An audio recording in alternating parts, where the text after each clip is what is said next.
माशाअल्लाह नहमदुहु व नुसल्ली अला रसूलिहिल करीम अम्मा बाद फ़ाऊज़ु बिल्लाहि मिनश शैतानिर रजीम बिस्मिल्लाहिर रहमानिर रहीम व रफ़अना लका ज़िक्रक सदक़ल्लाहुल अज़ीम इन्नल्लाहा व मलाइकतहु युसल्लूना अलन नबी या अय्युहल्लज़ीना आमनू सल्लू अलैहि वसल्लिमू तस्लीमा। बावाज़े बुलंद दुरूद पाक का नजराना पेश कीजिए। अस्सलातु वस्सलामु अलैका या सय्यदी या रसूलल्लाह। अस्सलातु वस्सलामु अलैका या सय्यदी या हबीबल्लाह।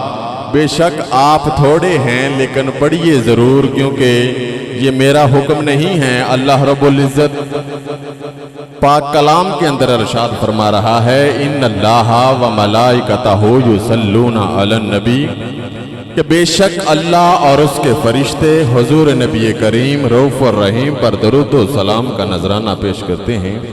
या अय्युहल्लज़ीना आमनू, ए ईमान वालो। आप लोगों को अल्लाह रब्बुल इज़्ज़त मुखातब कर रहा है।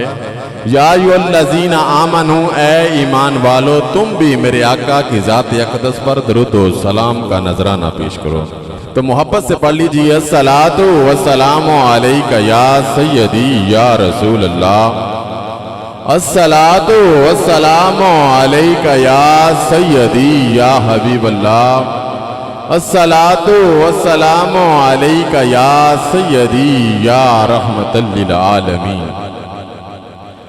बहुत ही मुख्तसर टाइम के अंदर मैं अपनी हाजिरी पेश करूंगा। जिस तरह से भाई अंसर साहब का हुक्म है उस तरह से प्रोग्राम होगा इंशाअल्लाह ताला। वक़्त की मद्देनज़र रखते हुए मैं अपनी हाजिरी को बहुत मुख्तसर करते हुए मैं किबला शाह जी को दावत दूंगा। या साहिबल जमाली व या सैयदल बशर, या साहिबल जमाली व या सैयदल बशर, मिम वजहिकल मुनीरी लक़द नुव्विरल कमर, ला युमकिन सनाउ कमा काना हक़्क़ुहु, बादस खुदा बुजुर्ग तो ही किस्सा मुख्तसर। मुख्तसर सी मेरी कहानी है, मुख्तसर सी मेरी कहानी है। ये जो कुछ भी है बस उनकी मेहरबानी है। और जितनी सांसों ने उनका नाम लिया, और जितनी सांसों ने उनका नाम लिया, बस वही मेरी जिंदगानी है, बस वही मेरी जिंदगानी है।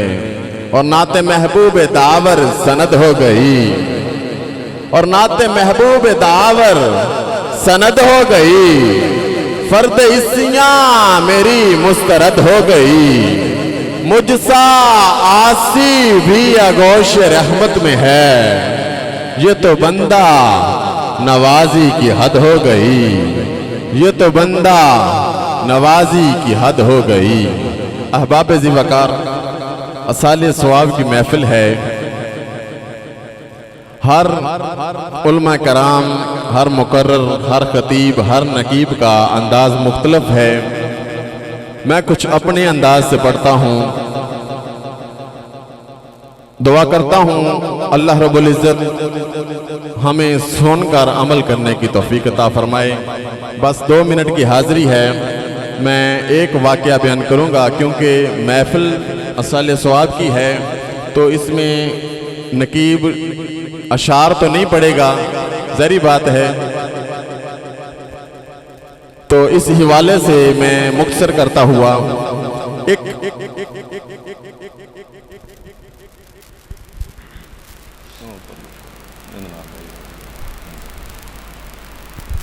एक अनपढ़ आदमी जब वो फौत हो गया उसे दफन किया गया।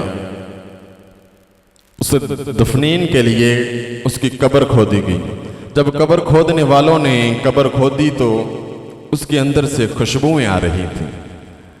ان پڑھ کا مطلب اتنا پڑھا لکھا نہیں تھا، گریجویٹ نہیں تھا، حافظ قرآن نہیں تھا، بس سمجھ بوجھ رکھتا تھا، جس طرح سے ہم لوگ ہیں، نماز پڑھنا جانتا تھا، عالم مفکر نہیں تھا۔ جب وہ فوت ہو گیا تو اس کی قبر کھودنے والوں نے دیکھا کہ اس کی قبر سے خوشبوئیں آ رہی ہیں، پھول کے گلدستے بکھرے ہوئے ہیں۔ اتنے خوش اخلاق اور اتنا خوش کشیدہ قبر کو پہلی دفعہ انہوں نے دیکھا۔ حیرت ہوئی ان کو کہ ایسا بھی ہو سکتا ہے۔ جب انہوں نے جلدی سے تدفین کیا، دفن کیا اور وہ گھر آئے، گھر آن کے اس کی اہلیہ سے پوچھتے ہیں، بی بی جی یہ تو بتائیں کہ اس نے اپنی زندگی میں نیک عمل کون سا کیا تھا؟ تو اس نے کہا کہ اس کے پاس اور تو کوئی نیک عمل نہیں تھا، بس ایک یہ عمل کیا کرتا تھا، جب صبح فجر کا وقت ہوتا تو اپنے بیٹے کو کہتا تھا، بیٹا اٹھ، جس مالک کا ہوکا آ رہا ہے اس مالک کو منانے چلیں۔ بیٹا اٹھ، مسجد سے صدا آ رہی ہے اذان کی، تیرا رب تجھے پکار رہا ہے، چل اپنے رب کو منانے چلیں۔ اٹھ جا، جس کا تو کھاتا ہے وہ تجھے بلا رہا ہے۔ شاید اللہ رب العزت کو وہ اس کی آواز، وہ اس کا کام پسند آ گیا اور میرے کریم آقا نے اس کی بخشش کا نظریہ بنا دیا اور اللہ رب العزت نے اس کی قبر کو معطر کر دیا۔ آئیے احباب ذی وقار، وقت کے دامن میں گنجائش نہیں ہے، میں آل نبی اولاد علی پیر سید فیصل حسین شاہ کو ثناخوانی کے لیے دعوت دیتا ہوں۔ نعرہ تکبیر، نعرہ رسالت، نعرہ حیدری۔